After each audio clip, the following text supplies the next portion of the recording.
The movie begins in ancient Rome. An architect named Lucius is failing to come up with new innovations and is struggling with money. Every idea he comes up with is rejected by the clients who think his innovations are outdated. One afternoon Lucius's friend brings him to a public bathhouse to relax.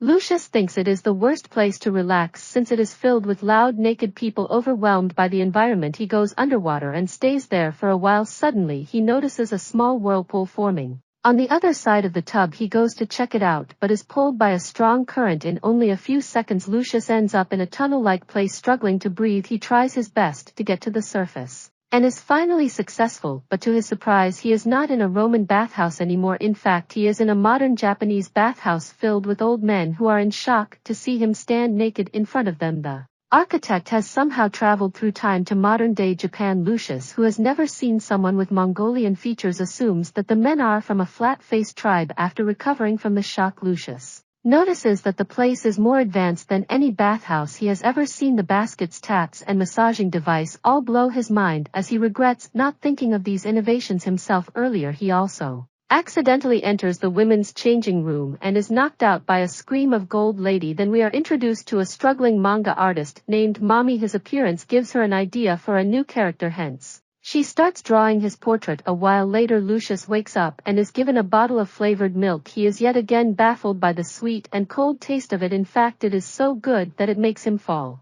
unconscious for a second time. When he regains consciousness, he is back in Rome surrounded by men. They say that he drowned in the tub and was found a few minutes ago. Initially Lucius thinks his encounter with the flat-faced tribe was only a dream, a racist dream, but then he notices the empty milk bottle at his side. The scene cuts to 2 months later. Lucius proposed his renovation idea to the owner of the bathhouse and made it more advanced. People praise his creativity and he makes a lot of money of it. They now use baskets, massage booths, and even sweet milk to enhance their bathhouse experience. While in the tub, an old man wishes that he had a bathhouse at home. As Lucius is thinking of a way to make that possible, he is again pulled by a current and brought to a bathtub. In the 21st century, a man comes inside and asks Lucius to help him bathe. Lucius is confused, but he does as told and finds out about many more useful tools like the shower head and the shower hat. Coincidentally, the house belongs to Mammy, who finds Lucius on the floor. She runs to get her sketchbook, but when she returns he has already disappeared. Back in Rome, Lucius makes a house bathtub for the old man and earns a lot of money. He finally has enough to feed his wife good meals, but she is not satisfied. She desperately wants to have a baby and complains that Lucius is always busy working. They get into an argument that ends when she curses him and storms away. A few days later, Lucius is approached by a messenger of the Emperor Hadrianus. The man is known for being cruel, as rumors say that he killed the cabinet members who opposed him. Since the talk about Lucius's inventions has been going around town, even the emperor is taking interest in him. Upon meeting Lucius, he reveals that he is an admirer of art and what Lucius has done with the public bathhouse is clearly a form of it. Impressed by his work, the emperor wants him to make a personal bath for himself. He demands that it must be out of the ordinary, innovative, and something that has never been done before. Lucius accepts the challenge and makes it his mission to impress the emperor. The entire night he goes around the town looking for inspiration for a grand bathhouse, but finds nothing. He is embarrassed that all his ideas are a copy that he shouldn't get credit for. Suddenly he falls into a ditch and disappears. A scene from current times shows us Mammy working at a bathroom supply store. Her career as a manga artist is not going well, so she has taken a side job, but even then she is struggling to stay awake at work. One afternoon she accidentally leaves the water on and fills a tub to its brim. Suddenly Lucius appears in the tub and starts breathing frantically. He stops when he realizes the tub is bubbling on its own. The manager of the shop goes to complain about the strange man, giving Mammy and Lucius time to socialize. Lucius asks her to give him a tour of the place and hands her a coin. Although Mammy doesn't understand his spoken language, she does understand the language of cold hard cash, and she shows him around. Lucius is mesmerized by the urinals and thinks printed toilet paper contains the secrets of the flat-faced tribe's success. I really wish I didn't have to keep narrating that term, but the thing that fascinates him the most is a bidet. When he is on it, he feels like he is in heaven. Copying the idea from everything he saw, he returns to Rome and makes the emperor the best bathhouse of all time. It has a toilet with constant water flow to clean the behind, a tub with bubbles made from slaves blowing up A pipe, a glowing aquarium and scented candles. He exceeds the emperor's expectations and is awarded a special necklace that has a unique sculpture of dog legs and human genitals. Lucius runs home to show the achievement to his wife but finds her making love to his best friend.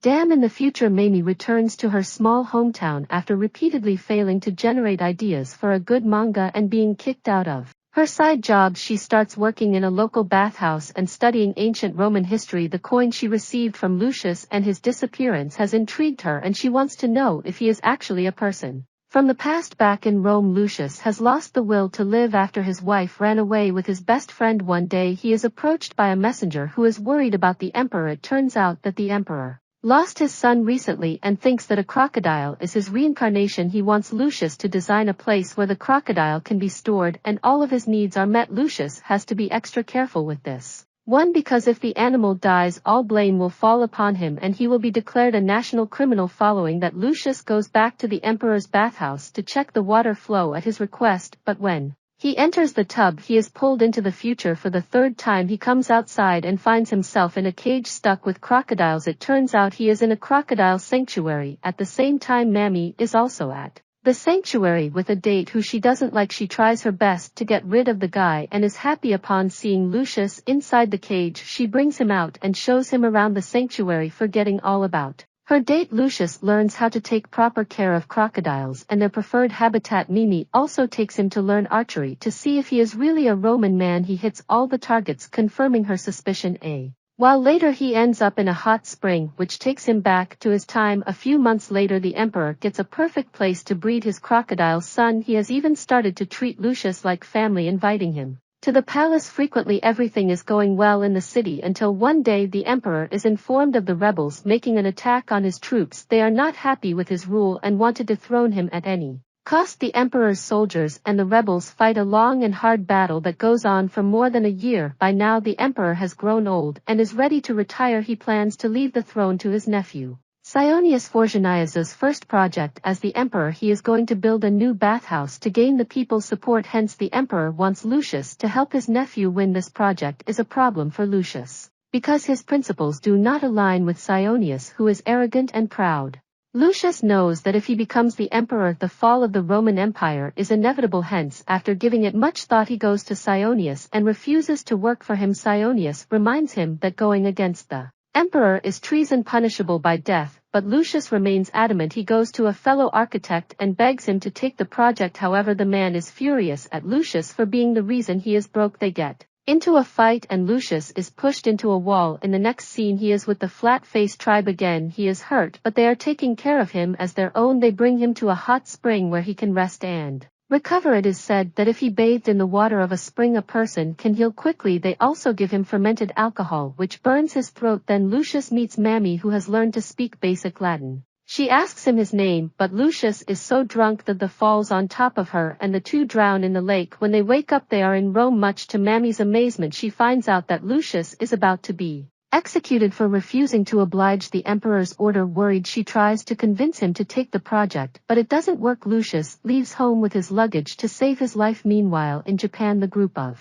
old men are looking for Mamie. When they fall into the lake, like Lucius, they also get stuck in a whirlpool and are brought to the past. Lucius is on his way to a different city when he comes across a natural hot spring on a hill. He remembers the way he was treated by the tribe and realizes that the spring can be useful to the emperor's wounded soldiers. He rushes to Mamie to tell her of his idea, which she agrees with. Following that, Lucius goes to the emperor and presents him with the vision. He also claims that he was instructed by Antonius to make the spring. Antonius is another possible heir to the throne who is much more eligible than Sionius. Hence, Lucius wants to make him look better in the emperor's eyes. After being permitted to make the spring, Lucius, Mamie, and the tribe get to work. In the next few hours, they make the first hut. Gradually, many houses are built around the spring, and they turn into a resting point for the soldiers. The tribe takes care of the wounded and helps them recover quickly. They also use their knowledge of modern medicine to do so. A few months later, the soldiers win the battle against the rebels. They celebrate by drinking and dancing. Lucius and Mamie sit in private and chat for a long time. They have developed